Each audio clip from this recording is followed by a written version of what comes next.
नमस्कार, मैं हूं आपके साथ आस्था कौशिक। दिल्ली में विपक्षी गठबंधन की वर्चुअली बैठक हुई, लेकिन इसमें समाजवादी पार्टी के अध्यक्ष अखिलेश यादव शामिल नहीं हुए।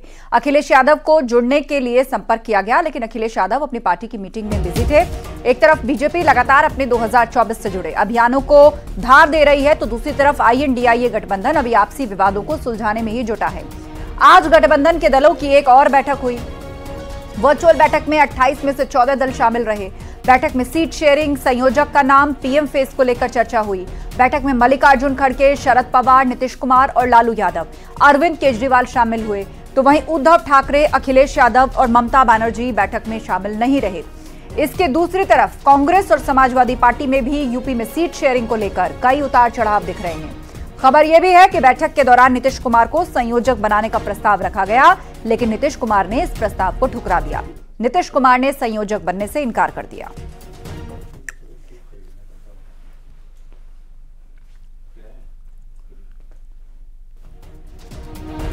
तो इंडी गठबंधन दलों की अहम बैठक, 28 में से 14 दलों के नेता इसमें शामिल।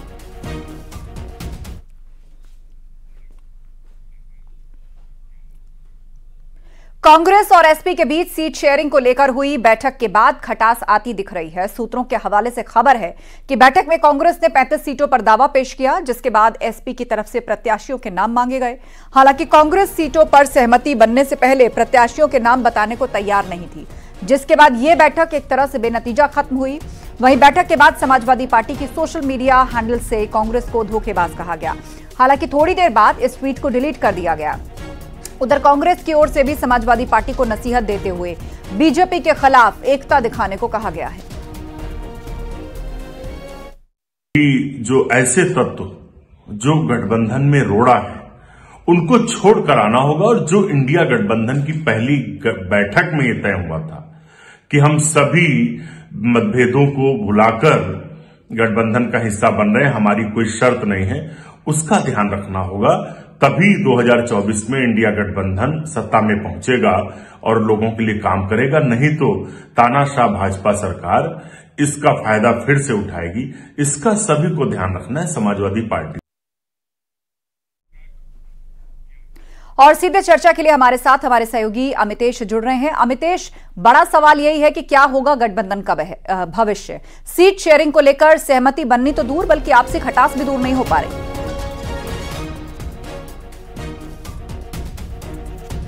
बिल्कुल, सीट शेयरिंग को लेकर के सहमति नहीं बन पा रही है और हर स्टेट का वही हाल है। चाहे आप उत्तर प्रदेश की बात करें, बिहार की बात करें, झारखंड की बात करें, दिल्ली पंजाब की बात करें, हर जगह सीट को लेकर जो पेंच फंसा हुआ है अभी भी वैसे ही बरकरार है। खासतौर से उत्तर प्रदेश की अगर बात करें तो अखिलेश यादव आज इस बैठक में शामिल नहीं हुए थे। जो इंडिया अलायंस की बैठक होने वाली थी, वर्चुअली बैठक हुई है, उस बैठक में ममता बनर्जी नहीं रही, उद्धव ठाकरे नहीं रहे। लेकिन उद्धव ठाकरे और ममता बनर्जी के अलावा अखिलेश यादव भी इस बैठक में शरीक नहीं हुए। निश्चित रूप से ये इंडिया अलायंस के लिए चिंता का विषय है और खासतौर से जो मल्लिकार्जुन खड़गे हैं, कांग्रेस के अध्यक्ष, और राहुल गांधी हैं, ये सभी लोग उस बैठक में शामिल थे। लेकिन अखिलेश यादव का शामिल न होना अपने आप में दिखाता है कि उत्तर प्रदेश में भी सब कुछ ठीक नहीं है, खींचतान है। और खासतौर से BSP की अगर बात करें, BSP को लेकर के कांग्रेस जो चाहती है, जो सूत्र बता रहे हैं उसके मुताबिक कांग्रेस BSP में कुछ बात आगे बढ़ रही है।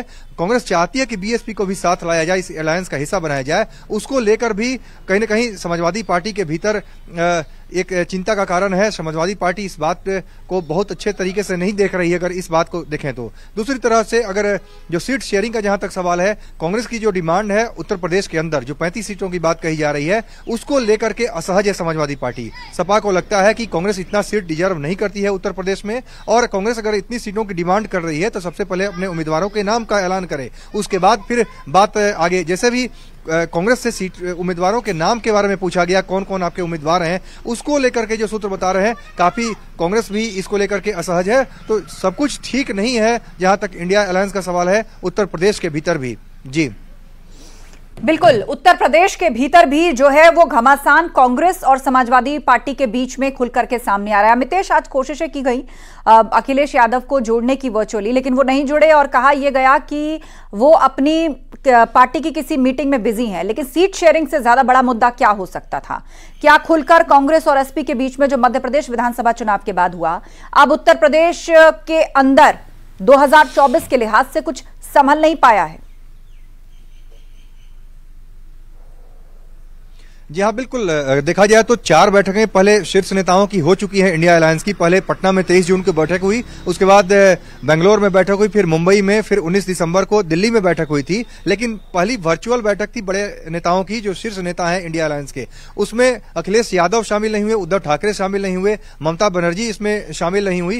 तो निश्चित रूप से ये कहीं न कहीं कांग्रेस के लिए भी और इंडिया अलायंस के लिए भी कंसर्न का विषय है, क्योंकि इसमें बड़ा चीज होने वाला था, बड़े मुद्दे पर चर्चा होने वाली थी। और संयोजक का जो पद है नीतीश कुमार को देने की तैयारी थी, लेकिन 3 शीर्ष नेता इसमें शामिल नहीं हुए। इसके अलावा जब नीतीश कुमार को ऑफर किया गया, स्टालिन ने इस प्रस्ताव लाया, जो तमिलनाडु के मुख्यमंत्री हैं और डीएमके के प्रमुख हैं, उनकी तरफ से जब प्रस्ताव आया तो नीतीश कुमार ने इसको स्वीकार करने से ही इनकार कर दिया। तो ये एक और बात है जिसको लेकर के, चाहे इंडिया अलायंस में कांग्रेस की बात करें, आरजेडी की बात करें, सभी दल असहज जरूर हैं। तो केवल उत्तर प्रदेश का ही हाल नहीं है, बिहार में भी वही स्थिति है, बाकी दूसरे प्रदेशों में भी वही स्थिति है, जहां पर खींचतान बहुत ज्यादा है अभी। और एक संयोजक का पद जो बनाना चाह रहे थे, देना चाह रहे थे नीतीश कुमार को, उसको लेकर के नीतीश कुमार ने भी काफी सहजता से इसको इनकार कर दिया और कहा कि ये कांग्रेस के जो अध्यक्ष है मल्लिकार्जुन खड़गे, उनको या किसी और कांग्रेस के व्यक्ति को मिले तो बेहतर होगा। तो जो सूत्र बता रहे हैं उसके मुताबिक जिस चीज को लेकर के आज शीर्ष नेताओं की बैठक थी, उसमें अगर मल्लिकार्जुन खड़गे या किसी व्यक्ति को चेयरमैन बनाया जाता और उसके बाद नीतीश कुमार को कन्वीनर बनाया जाता, सबसे ज्यादा जोर नीतीश कुमार के ऊपर था। बिहार के सीएम जो कि जेडीयू के राष्ट्रीय अध्यक्ष की कमान भी उन्होंने अपने हाथों में ले ली है 29 दिसंबर को। तो नीतीश कुमार अगर संयोजक बन जाते हैं तो बिहार से लेकर के उत्तर प्रदेश तक और उन राज्यों में जहां पर गैर कांग्रेसी जो रीजनल पार्टी हैं, जो पहले कांग्रेस और बीजेपी दोनों से दूरी बनाए हुए थे, आजकल भले ही इस इंडिया अलायंस के हिस्सा हैं, जिसमें अखिलेश यादव हैं या और दूसरे दल हैं, उनको साधने की कोशिश होती नीतीश कुमार के माध्यम से, लेकिन उसमें कांग्रेस सफल होती नहीं दिखी, क्योंकि उन्होंने खुद ही संयोजक का पद लेने से इनकार कर दिया। तो ये एक असहज स्थिति जरूर है। आज सीट शेयरिंग को लेकर के और सीट शेयरिंग पर आगे बढ़ने को लेकर के नीतिगत फैसले जल्द लिए जाएं, इन तमाम बिंदुओं पर चर्चा जरूर हुई है, एक सहमति जरूर बनाने की कोशिश की गई है। लेकिन सारे शीर्ष नेता जब मौजूद नहीं रहेंगे तो ऐसे ही इस मीटिंग की महत्ता कम हो जाती है। और यही देखने को मिला कि ममता बनर्जी ने इनकार कर दिया, उद्धव ठाकरे नहीं आए और अखिलेश यादव ने भी दूसरी मीटिंग में व्यस्त होने का हवाला दिया, ऐसा हमारे सूत्र बता रहे हैं। जी बिल्कुल, आप नजर बनाए रखिए। जानकारी के लिए शुक्रिया आपका मितेश। तो क्या होगा गठबंधन का भविष्य, ये बड़ा सवाल है। एसपी ने उम्मीदवारों के नाम मांगे हैं। एसपी और कांग्रेस में तनातनी खुलकर सामने आ रही है। एसपी ने कांग्रेस को धोखेबाज बताया, हालांकि उसके बाद वो ट्वीट उसने हटा भी दिया। बीजेपी के खिलाफ एकता जरूरी है, ये नसीहत कांग्रेस दे रही है। कांग्रेस का 35 सीटों पर दावा है, तो एसपी ने उनके उम्मीदवारों के नाम मांगे हैं। एसपी और कांग्रेस में तनातनी की स्थिति दिख रही है। तो बड़ा सवाल यह कि क्या कांग्रेस एसपी में बात बनेगी। यूपी के लिहाज से सोचा जाए, कांग्रेस 35 सीटें चाहती है, लेकिन समाजवादी पार्टी इतने सीटों पर राजी नहीं है। फिलहाल उम्मीदवारों के नाम जरूर एसपी ने मांगे हैं। इससे पहले धोखेबाज पार्टी कांग्रेस को बताया गया था, हालांकि बाद में ये ट्वीट फिर डिलीट भी कर दिया गया। सपा आईटी सेल के हैंडल से इस ट्वीट को किया गया था। कांग्रेस कह रही है कि बीजेपी के खिलाफ एकता जरूरी है।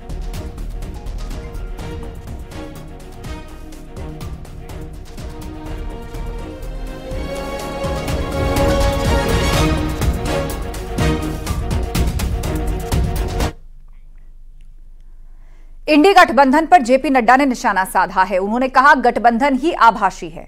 इनके 2 एजेंडे हैं, परिवार बचाओ, प्रॉपर्टी बचाओ। मैं सुना कि अभी वो एक इंडी अलायंस है ना, इंडी अलायंस सुना है ना नाम, तो उसकी मीटिंग चल रही है। मैंने कहा कहां मीटिंग चल रही है, मैं फोटो वोटो देखने लगा, बोला नहीं ये वर्चुअल मीटिंग हो रही है। मैंने कहा बहुत सही वर्चुअल मीटिंग हो रही है, क्योंकि वर्चुअल अलायंस वर्चुअल मीटिंग ही करेगा।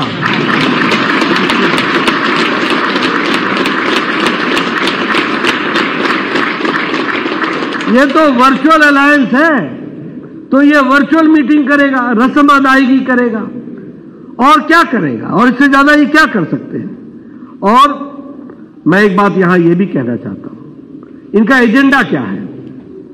इनका एजेंडा, मोदी जी का एजेंडा क्या है, विकसित भारत। मोदी जी का एजेंडा क्या है, युवा आगे बढ़े। मोदी जी का एजेंडा क्या है, एंटरप्रेन्योर आगे बढ़े। मोदी जी का एजेंडा क्या है, किसान आगे बढ़े। मोदी जी का एजेंडा क्या है, महिलाओं को ताकत मिले। मोदी जी का एजेंडा क्या है, गरीबी समाप्त हो। उनका एजेंडा क्या है, मोदी हटाओ। ये मोदी हटाओ, ये एजेंडा पकड़ा हुआ है। और मैं कहता हूं ये इंडिया अलायंस के दो ही एजेंडा है वैसे। एक एजेंडा है परिवार बचाओ और दूसरा एजेंडा है प्रॉपर्टी बचाओ।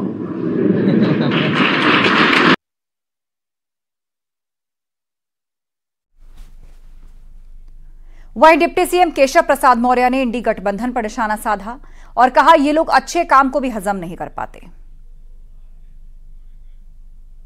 बिखरा हुआ है, आपस में कोई तालमेल नहीं है, न नेता है, न नीति है, न कोई उनकी नियति है और न उनके पास प्रधानमंत्री पद के लिए कोई एक उम्मीदवार है।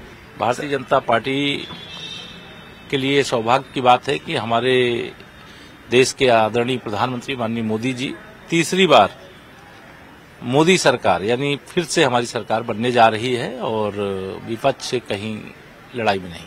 सर,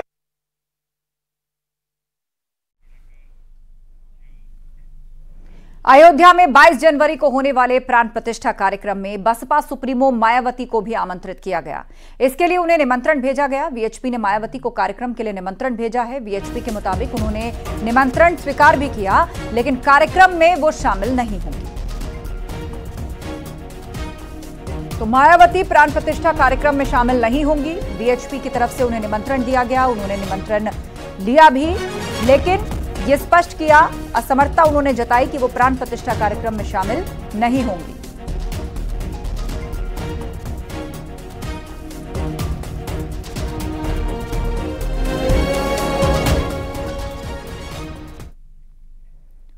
और यहां वक्त हो गया एक ब्रेक का। खबरें लगातार जारी हैं।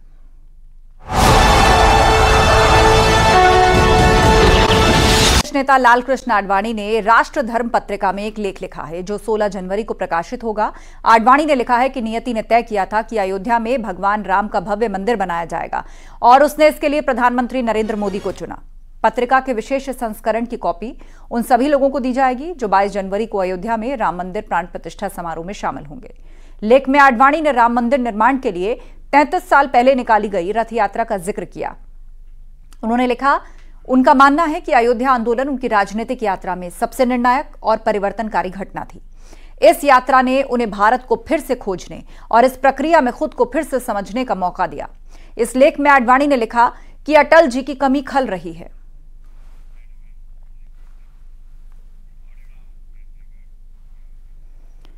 पश्चिम बंगाल में उग्र भीड़ ने यूपी के 3 साधुओं को बच्चा चोर समझकर बेरहमी से पीट डाला। इस मामले में पुलिस ने 12 लोगों को हिरासत में लिया है। वहीं बीजेपी ने ममता सरकार पर जमकर हमला बोला। पुरुलिया जिले की यह घटना है। सोशल मीडिया पर इसका वीडियो भी वायरल है। साधुओं की पिटाई पर बीजेपी ने ममता सरकार पर जबरदस्त वार किया है।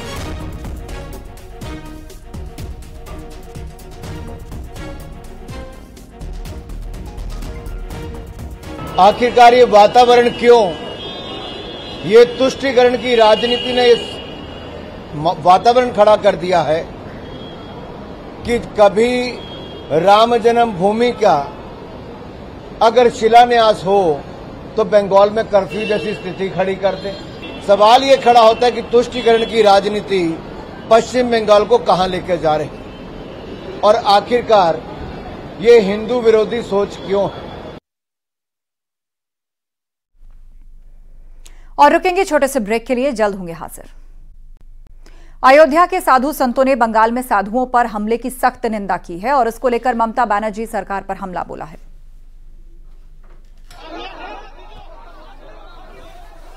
तो यूपी के साधुओं पर पश्चिम बंगाल में जो हमला हुआ भीड़ का, उसकी निंदा संत समाज ने की है और ममता सरकार को घेरा है। मैं पूछना चाहता हूं वहां के माननीय मुख्यमंत्री महोदया से, क्या यही पंथ निरपेक्ष देश, क्या यही धर्मनिरपेक्ष राज्य जहां पर सभी धर्मों का सम्मान होता हो? होती अधिक से घटनाएं वही होती हैं, हिंदू जो हैं उनके ऊपर होता है। जब रामनवमी का जुलूस निकलते हैं उस पर आक्रमण होता है। जब दुर्गा माता का भी जब अनुष्ठान होता है और लोग उसकी पूजा तो पंडाले उजाड़ा जाता है, तो इस प्रकार से